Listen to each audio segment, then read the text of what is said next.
Well, we've got another saw.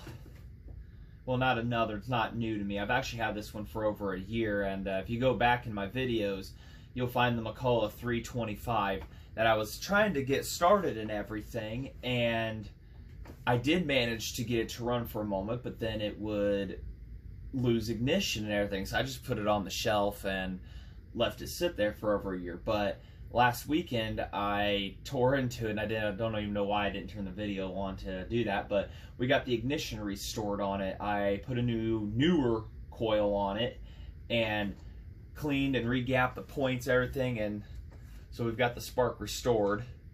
And I did a video, I put it on Facebook and the group and on my wall of it firing over, and I have to use a drill because the pull starter rope's broke, and I forgot to go get something to make an end clamp for it, so to put it in there to put the rewind. So, but anyways, welcome back. So what we're gonna have to be doing here is the fuel system, and I'll show a little bit on that here in a moment. Actually, we got to get the gas tank off because the diaphragm I had put for the pump under these have pumps underneath of the gas tanks where the primer's at and everything. There's a pump and a primer, and I have the correct type of rubber, but what you have to get is nitrile nylon woven rubber for the diaphragms, because the nitrile by itself will warp, but you get the stuff with the nylon in it, it prevents it from it. This is what your fuel pump diaphragms are made out of. This is it. So this is 0.3 millimeters thick. This is the thinnest I could find. There's 0.4 and 0.5, and it's on eBay. And this was shipped in from the UK. It's like the only place I could find it. But even on Facebook in a group chainsaw repair, I couldn't get an answer from anybody because nobody knew. So had a buddy in Australia have one, and he told me. So found it, sourced it, and there it is. So we're gonna have to cut it out and replace the diaphragm underneath there to get this to work right. So let's get started.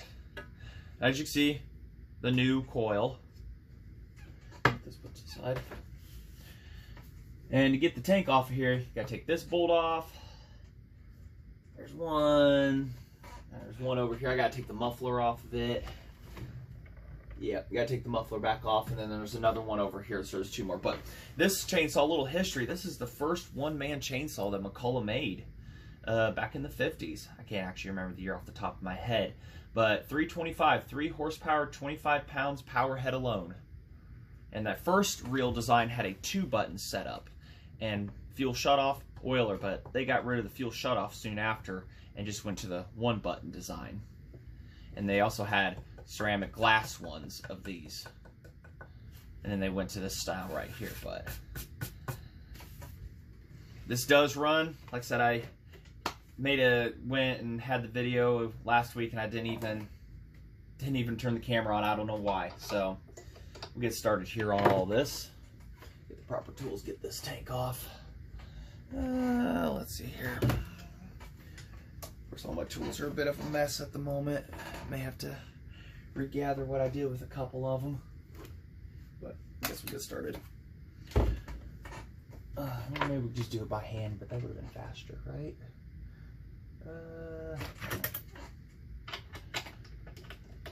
I better, yeah, we will.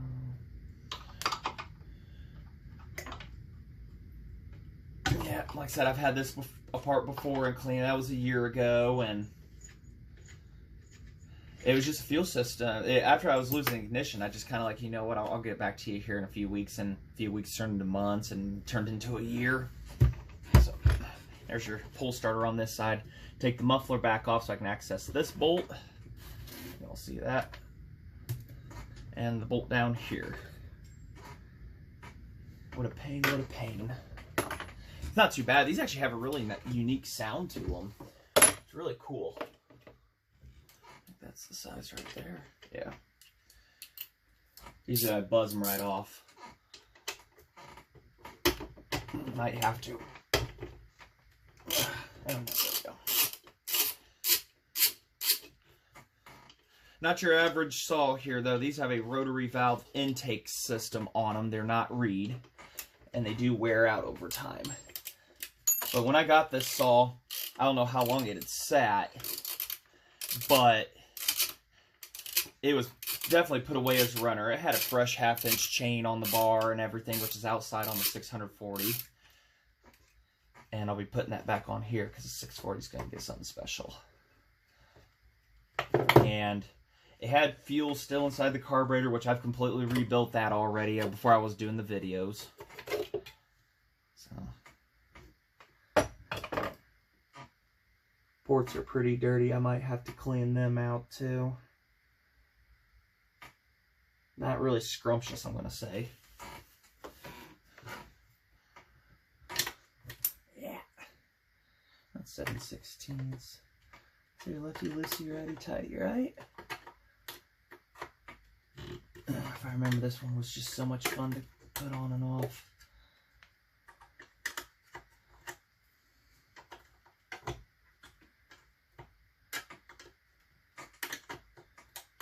So we'll get that tank off of here and then we'll bring you guys back.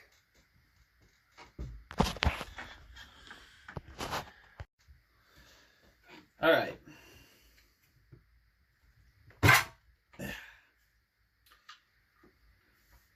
Where'd that go? Oh, there's. Now, one thing you got to be careful of, there's this little tube right here. That is your primer. When you press your primer, it squirts directly into the crankcase to easily fire it up. This is your primer, and this is the fuel pump. We got to take this back off to, because you can see I've been in here before, but we got to take this back off because the rubber right here is the wrong kind. So that's what we're after.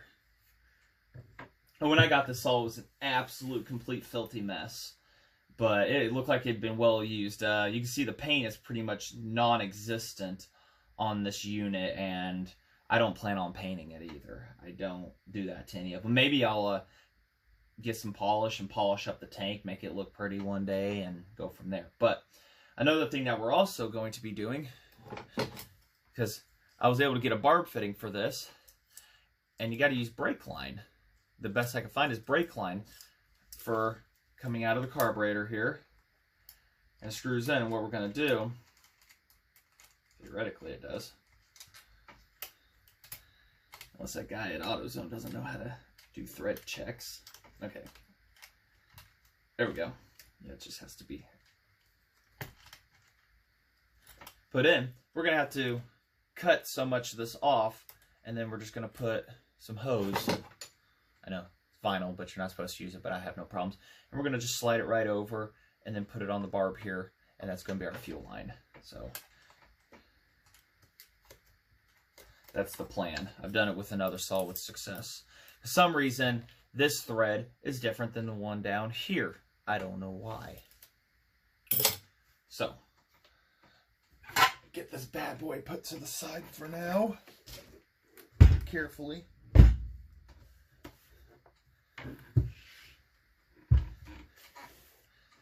And what do I do with my tools? Okay.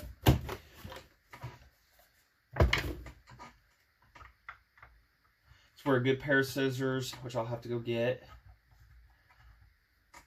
Oh yes, this is where I remember now.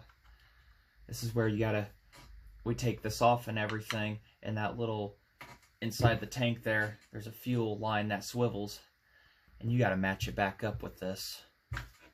I remember now. Take that, put it over there. It's gonna be so much fun. That was not fun. I've not had the tank apart either. I think I fought with it forever last time to get it in there. And that's a fight I guess I'll have off screen.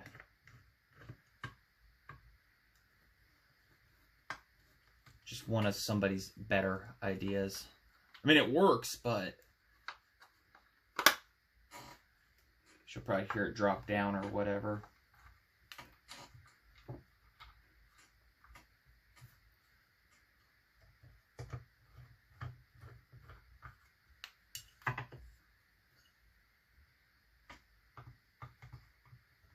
I don't even know if the primer works. This is a non-rebuildable primer, and then there's some that are. Heard it? This goes onto there, drops down, and that's an absolute pain. So, but this is your pump setup. Looks like I might have had gas in it at one time. I can't remember, it'd been that long, but as you can see, it does not fare so well with it. Or a gas or something. I'm not sure. I'm not sure what I used last time. Nitrile, I know that. I think it was a glove, nitrile glove, but I never got to put fuel in it. So now we'll have to trace that out and everything, trace this, and then put all the holes in the appropriate spots and cut it out. And a hole punch is your best friend on this too, so we'll go ahead and do that while we're here.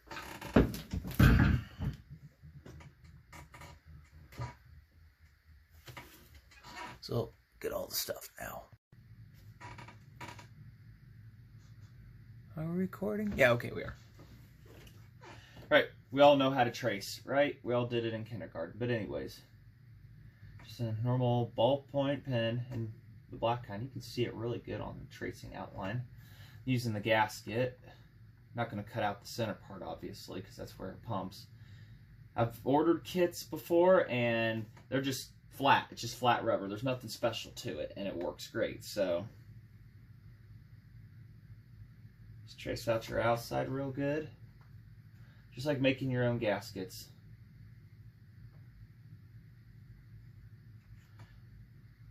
Sure, just mark all your holes.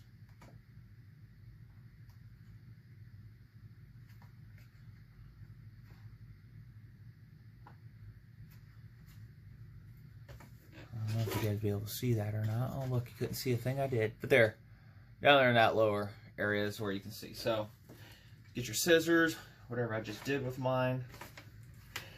Oh, there they are in my back pocket. Cut it out, and then we hole punch. Some people use razors, X-Acto knives, leather punches, whatever, to make the holes. You know, that's perfectly fine. All acceptable methods.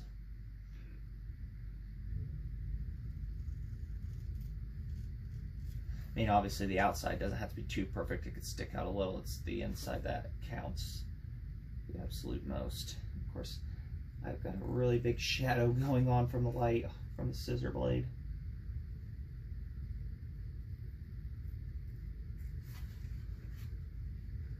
This diaphragm material is actually not that expensive. I think I paid like $17 shipped from the UK. It only took a few days to get to me, so it's good stuff to have on hand. I ordered the thinnest because it felt like what all the other ones were that I'd gotten were. Couldn't find any thinner anywhere, so I got it off of eBay too. I grabbed the largest sheet that they had, so there we go. Now I can see what I'm doing. No, I can't. I'm trying to keep it where I can have you guys see.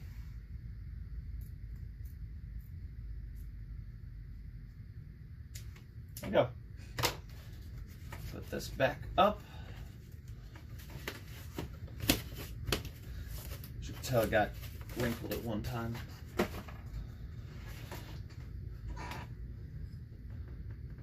Ooh, I need to empty that. There we go. Just empty that right there. Yep.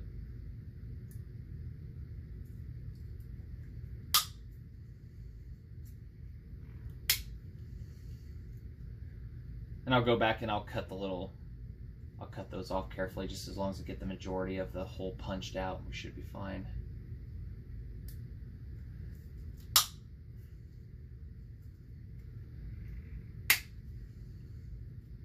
Wonder how well a good leather punch would do at this point.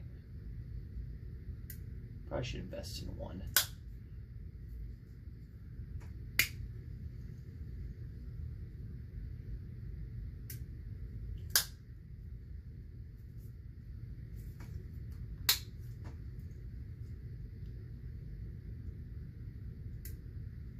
Now the big one.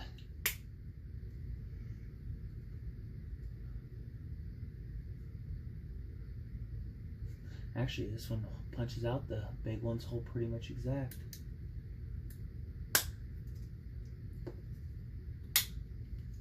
So, all right, I'll go back and I'll finish those holes up. All right, so this is the fuel pickup, and it's got a heavy weight, and as you move the saw, it rotates. And this is supposed to be inside the tank, and it goes here. The tank is supposed to be in between the two. So this is what your fuel pickup is, and this is what you have to fish around in there with the.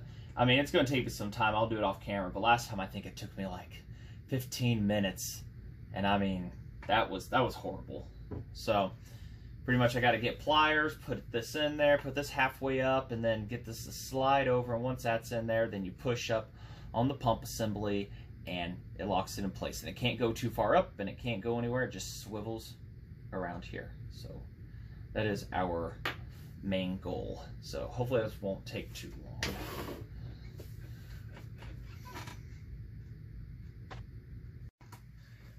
Well, that wasn't so bad. Good pair of needle nose pliers. Put it in there. Only fought it for a minute this time. So get these tightened down, and we should be able to put the tank back on. No, yes, we have to put the tank back on. Yes. Yeah, that's our next step. Okay. Trying to think, what was it? Yeah. So don't forget that piece either. That one kind of sucks to line back up, but you know, you do it a couple times. I've done it to a 430A, which I'll be getting back to on here soon, a 47. I have that runs good enough, you know, just enough for show and everything, and then pretty much it. But this is that primer tube does two things. It primes into it, but it also has the air pulse that pumps your diaphragm. So dual action on that. Many different design ways McCulloch could have gone with this, and they did that. So it worked, and that's what mattered. Put that on there, and not sure how that was that on there. I don't know. Yeah, this one fit on pretty good, and I was just able to slap it right back down and on there. So that was the positive with it. So get that saw back up here. Oh, that's heavy. They weren't lying on the specs, that's for sure. That'd be fine. They weren't lying. That muffler, that's pretty nasty in there. I might come back to that on a later date. It's not bad. It's just it could be cleaner. Okay? So got the impulse there, ready and waiting. Gotta line up this shroud that's seen a lot better days. And that impulse. Everything just kind of falls in place like it should have. Dylan. Yeah, it looks like it. That looked like it went in there. Let me get this. Let me steal the light. Yep, went in place. So, positives. Alright, okay, got the light as bright as it can go. It's right in my eyes. So, pretty much just put these nuts back on here, and we'll get that fuel line measured. Yeah, struggle, struggle, struggle.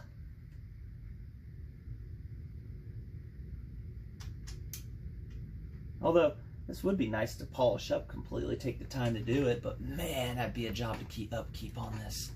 So, we'll get back to that after I get everything put back on. Ooh, bad lighting. Well, let's see if we can get this thing to focus. Oh, that's just the lighting it's going to give you. So, alright. Oops. Alright, let's get to that fuel line here. So, guys, well lit. Alright, so, like we showed, we got to screw this into there. So, we've got to go from barb under here to here. So, we'll cut the line about, I don't know, get this threaded in pretty good. That looks good. Get Get that thread in. I don't know. I hate to cut it too short, but cut it too. You can go too long, and that's better than too short. But I can cut it about. We'll cut it there, and then we'll see about running the line. If it wants to kink, then we can always cut shorter. So, got the Dremel tool here already set up and to plug in. So, okay, we're turned down. We don't need to be super crazy fast. Make a mark on it, and then we'll make a mark on it. We'll get that cut here. And it's just like I said, it's just, I brought in the fitting from down here, went to AutoZone and said I need a shortest brake line, that diameter and everything, and that's what they came out with. So, trust their almighty judgment, huh?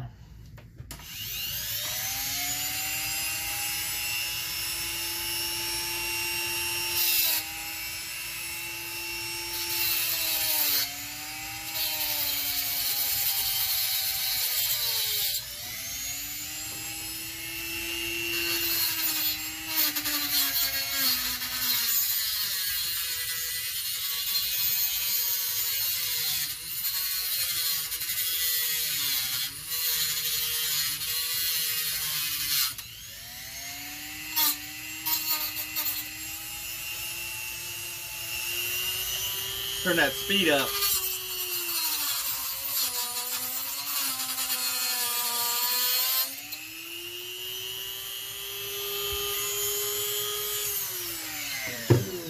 Sorry you guys couldn't see that. Get that cleaned up on the end here.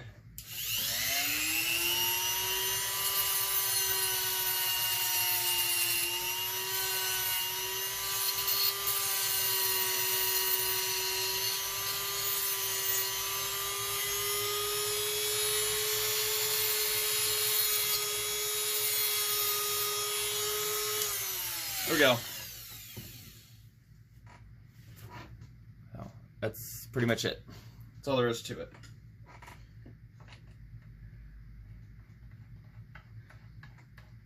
Like I said, and if I did cut it too much, then I've always got another side. So, yeah, 3/8.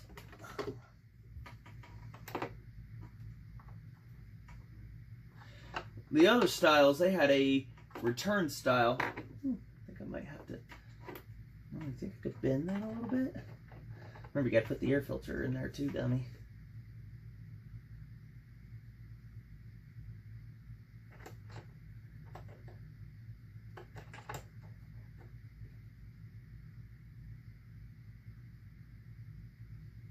Yeah, I might be able to hose from there to there now. Real simple, since that's nice and bent to where it needs to be. Hose slides over that just ducky. Oh yeah, so be sure to put a generous amount of hose here. Make sure my head's not in the way. Oh, you guys can see that? That's what we're doing. So, cut that to yay long. Good thing I like about clear stuff, though, I mean, yeah, it's gonna harden, but it's 19 cents a foot. I'm not gonna trip. I can see it pumping. Can make sure fuel is going through.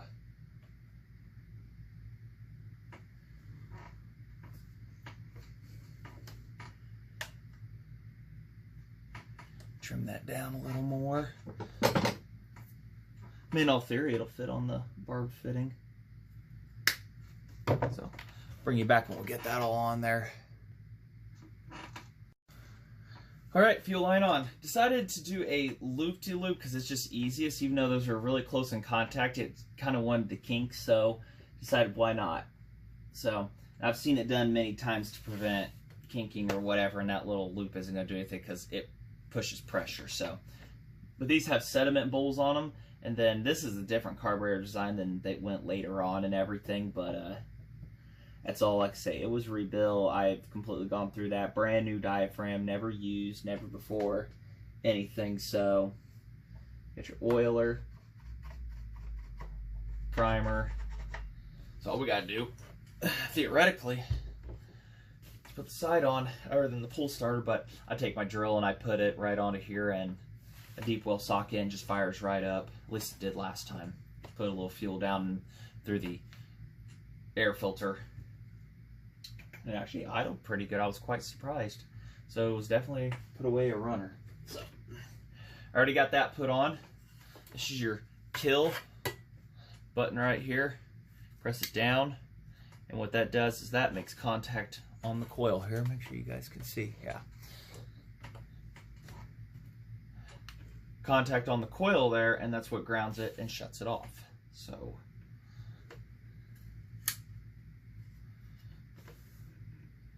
not the fastest saws in the world, but it's got torque.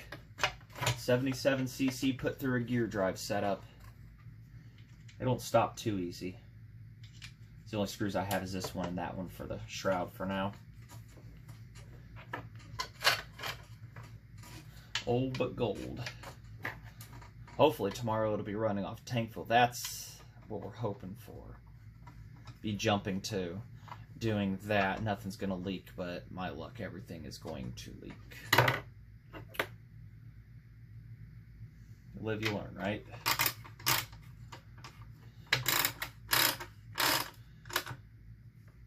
Of course, the points are still open and exposed. Get that condenser tightened down a little better.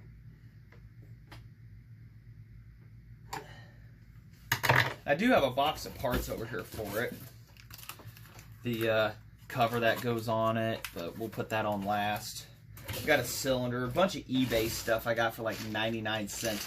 Ton of hardware for it, an adjuster. Lots of miscellaneous. A nice throttle plate there, nice and good. It's got a wear washer in there, slightly worn. So, oh, there's the cover I'm looking for. And these are, some of them showed they used baling wire to hold on, but this is a screw one, so we'll get that put back on there, protect the points.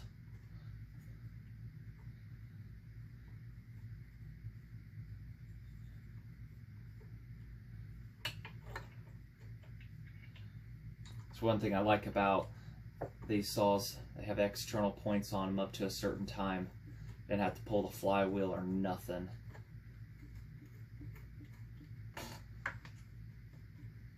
It's like, maybe we can get that back on there.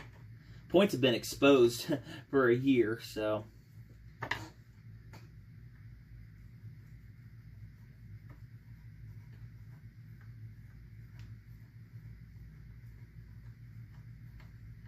Good old saws right here. This is one of those that just helped build America. Home Light was right there next to them in the woods and everything. And I don't know if I even got that on right, to be honest with you. I have my doubts.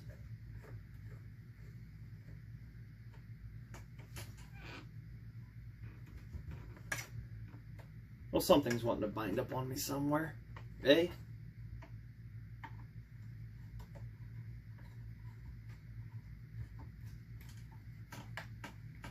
Cover itself. I don't even know if this is the one for this or if it came in all those parts, but cover's a cover to me.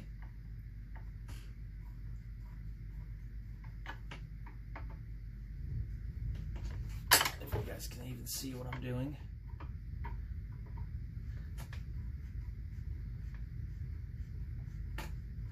There we go. Still gotta check the gear case well, which it's in there because they've got a glass sight on the side here, as you can see, and it even has the arrows pointing where to fill it to, and your fill around there somewhere. Yeah, you fill up your oil for your bar right there, and then you got your drain and your fill levels and everything. So, but hopefully we'll be flashing the start in this thing, so that might be tomorrow. So stay tuned for that here. In theory, we're going to flash there. Well, it's leaking like heck out of the primer button. But fuel is getting down to the carburetor bowl and everything, so we'll see if we can get the starter here for a moment.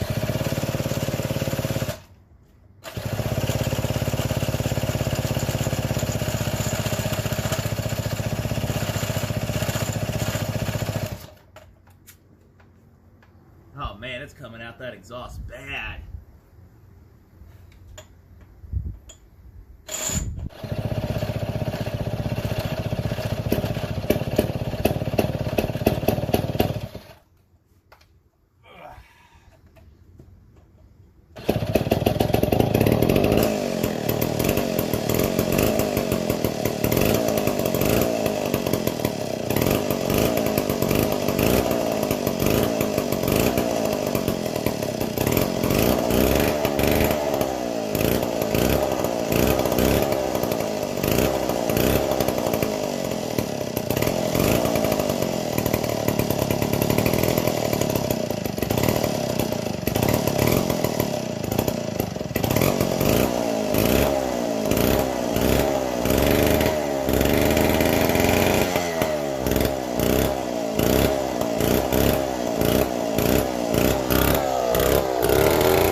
adjustment on some spots. And the primer quit leaking. So we'll try to get another better video here. Get that idle adjusted.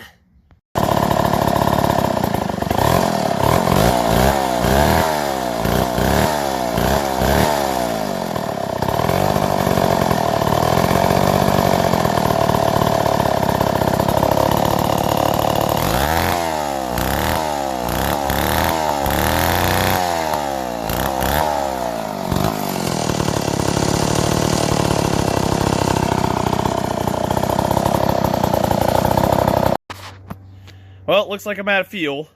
So if you like what you see here, like, subscribe, leave a comment for me. And I'm pretty sure it's a little bit more we're going to be getting back to on this one. But it's nice to see that it does run off of tank fuel. It pumps it. We got to get that primer replaced because it wants to leak when it's not running. So, and get that pull starter fixed. Until next time, thanks for watching.